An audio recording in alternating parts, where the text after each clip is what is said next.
Good, happy Wednesday morning, February 12, 2020. I'm Riley King, and welcome to the Riley King Newscast, right here on the Riley King Network. We have a lot of news to get to this Wednesday morning, so let's begin. But first, before we begin the Riley King Newscast, I would like to tell you all, today is my birthday. I'm 25 years old today. So, hopefully you enjoy this broadcast of the Riley King Newscast this morning. We have lots of news to get to. Let's first start off with New Hampshire primary results. For the Republicans, Trump wins Republican New Hampshire primary. Challenger Weld gets 9% of vote. And then on the Democratic side, Bernie Sanders wins New Hampshire Democratic primary. Buttigieg finishes close second, followed by Cullen-Bulcher. And in fourth place is Elizabeth Warren. And then in fifth place, Joe Biden. Sixth place, Tom Steyer.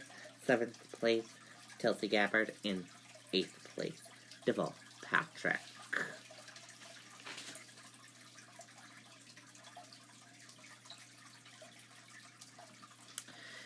Pete Buttigieg gives remarks on New Hampshire primary night, and he came in second place. Buttigieg, happy with campaign energy, says message connecting with voters.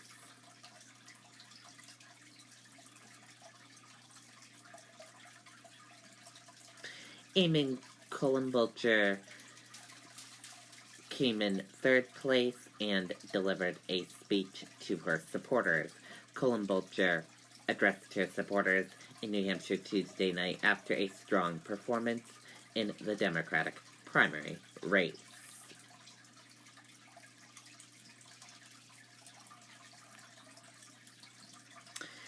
And we have learned that Bloomberg launches presidential campaign operation in New Hampshire.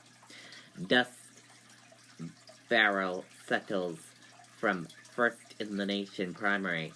Former mayor organizing for November. Michael Bloomberg did not campaign in New Hampshire for the first in the nation primary and did not even place his name on the ballot.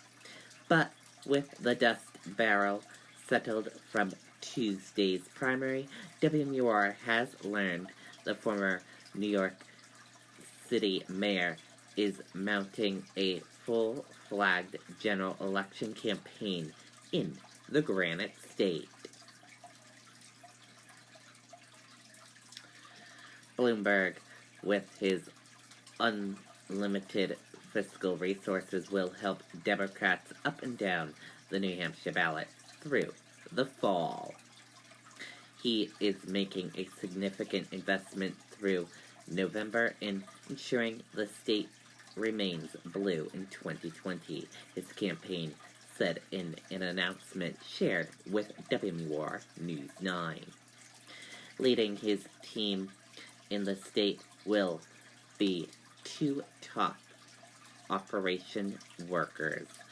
Liz Purdy of MEP Strategy is a senior advisor, and Ryan Mahoney, former Chief of Staff to Manchester Mayor Joyce Craig and New Hampshire House Speaker Steve Shitla, is the state director.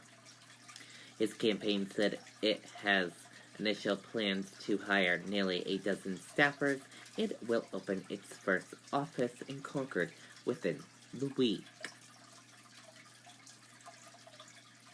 The campaign said it is also investing heavily in paid advertising following the Democratic primary on Tuesday so that New Hampshire voters continue to know what's at stake in November.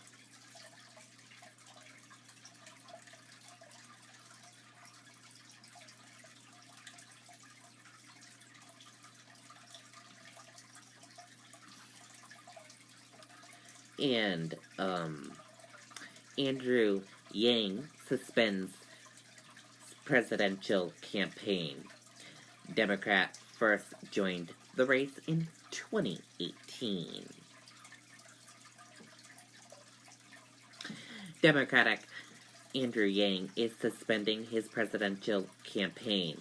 Yang, a 45-year-old entrepreneur, is ending his bid for president after entering the race in the spring of 2018. Earlier in the day, Yang said he wouldn't rule out a run for president in 2024 if his 2020 bid fell short.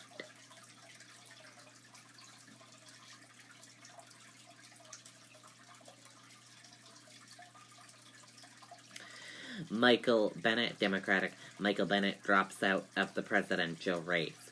Bennet vows to support 2020 Democrat presidential nominee. Democrat Michael Bennet has dropped out of the race for president. The announcement came as primary results continued to roll in Tuesday night. The 54-year-old is a U.S. Senator from Colorado. Bennet said he won't endorse a candidate soon, saying, "I'll reflect on that in the future."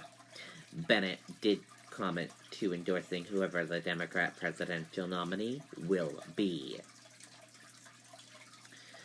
A campaign staff said Bennet has told supporters that New Hampshire may not have seen the last of him.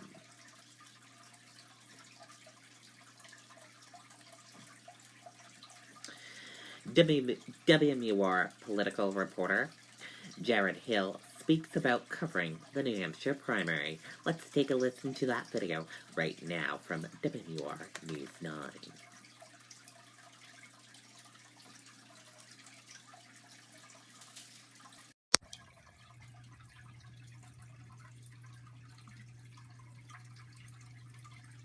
The New Hampshire Department of Corrections has immediate openings for corrections officers.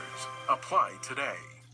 Every day on Daybreak, reporting from Washington, D.C. But this morning, our own Jared Hill joins us live in the studio. Jared, thanks for being here. First of all, it's kind of weird seeing you in person. I know. I was always saying, I never Likewise. see you guys, so it's nice to see you as a real human being. So you've been in town covering the primary.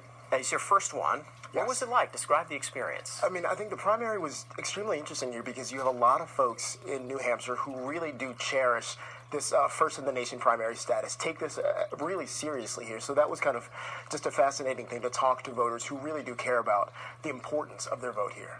So you were here for a few days. Describe your typical day. What was your job here? So typically we would wake up probably somewhere between 11:59 p.m. and, Ouch. and 2 or so o'clock in the morning. And a lot of it was honestly gathering whatever news we had talked about the day before or looking at some of the results or maybe some of the debate performances and figuring out how does that fit into our story for the morning. And then, on top of us, speaking to WMUR, the viewers here, we broadcast for 26 or so stations around the country. We were looking at some of the mic cues. Exactly. So it's a lot of playing Jenga with the mics, putting one on, taking one off as we go to the next hit. Sending out reports all over the country There you go. here. Did you get a chance to eat some of the local food here? Of I course think you did, right? I slept, I ate, and I reported. There's me right there in the Red Arrow Diner. We went there. We went to Puritan's back room, had a full plate and then some of chicken tenders. You had the chicken tenders, Of course, delicious. So you worked in New England before. Yeah. Were you ready for this weather? Talk a little bit about Oh, that. I definitely was. So I used to work in Vermont at the Hearst station there in Vermont, northern New York, and actually part of the Upper Valley here. And I bought a coat when I was on a mountain one day in Vermont, and it definitely did me well when I came around this time. But it also was not that bad weather-wise. It was Kind of nice. Yeah. Except for the rain. When you saw all this, all the setup, all the reporters, what was it like? Were you surprised by that, or did you kind of expect it? You know, it's funny always to come to an area like this, in sort of a smaller town or a smaller city, and see this huge national presence, and it really does kind of show you how important the folks here and the thoughts and the ideas of the people coming here are to the rest of the country. But it's always kind of a circus when you're going to a restaurant or a diner and every person there is from the media or from outside of town. This is true. Jared Hill, thank you very much. And it was a pleasure to meet you here in person. Pleasure. I'm glad the weather wasn't too bad for you. Okay, and there you go on that video and that report.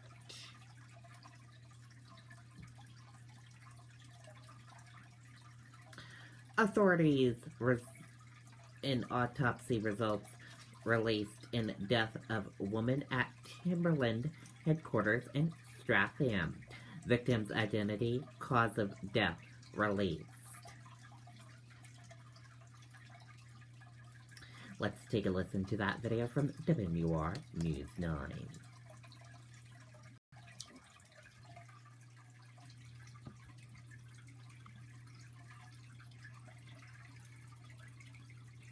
So we do have breaking news now at 5:41. The Attorney General's office has just released autopsy results for a woman killed in Stratham on Sunday. The death of 46-year-old Catherine Hepner of Exeter has been ruled homicide. The autopsy shows Hepner died of stab wounds. 20-year-old Robert Paveo of Berwick, Maine, is charged with her murder. Okay, and there you go on that video and that report.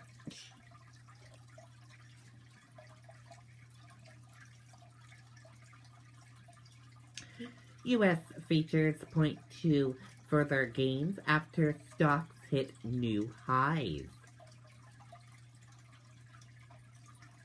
U.S. stock index features rose on Wednesday morning after S&P 500 and NASDAQ eked out fresh record closing highs on Tuesday. Bloomberg's stock and frisk comments resurface. Let's take a listen to that video from ABC News.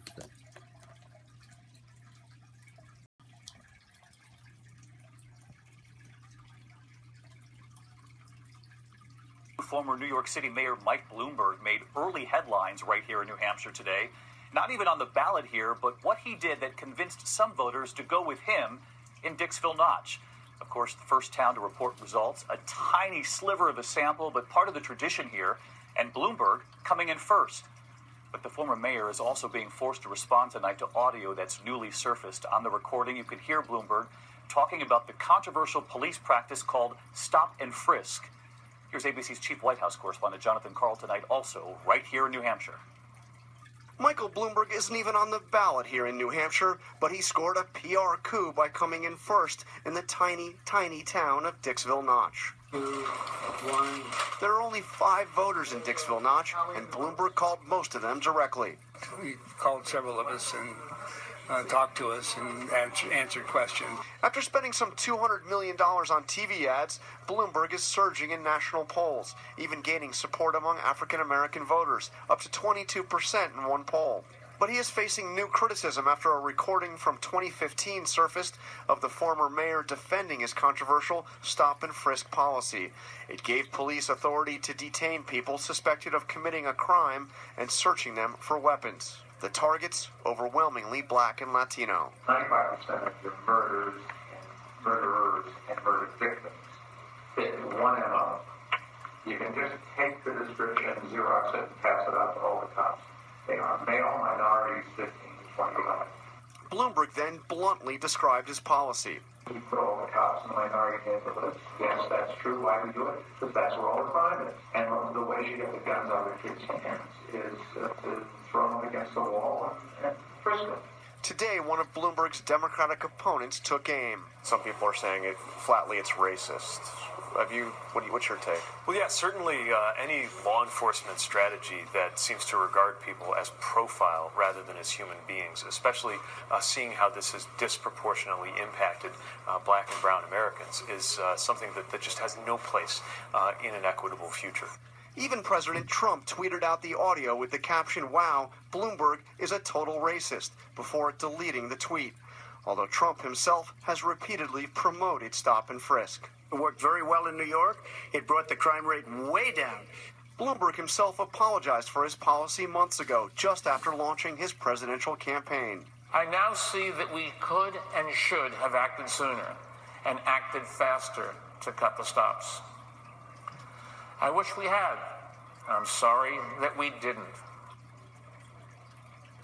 So let's get to John Carl, also with us live tonight right here in New Hampshire. And we saw you were with Pete Buttigieg early today. Now you're at headquarters right there in Nashua. You caught up with the mayor. He's already seizing on that audio. What's the reaction tonight from Team Bloomberg? Well, the Bloomberg campaign has put out a statement from the mayor noting that he had previously apologized for how he handled stop and frisk as mayor.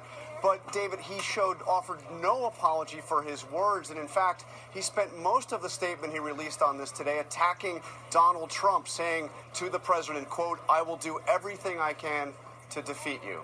David? John Carl with us tonight as well. Our thanks to you, John, and our entire political team right here in New Hampshire. It is going to be a very important night for the Democrats as this race moves forward, and we will bring you the results as they come in. Live coverage right here on ABC and on ABC News Live. Okay, and there you go on that video and that report.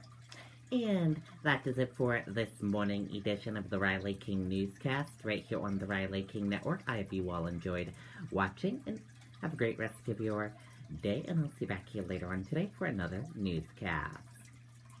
And I'll have a news report coming up in a little bit. Goodbye, everyone.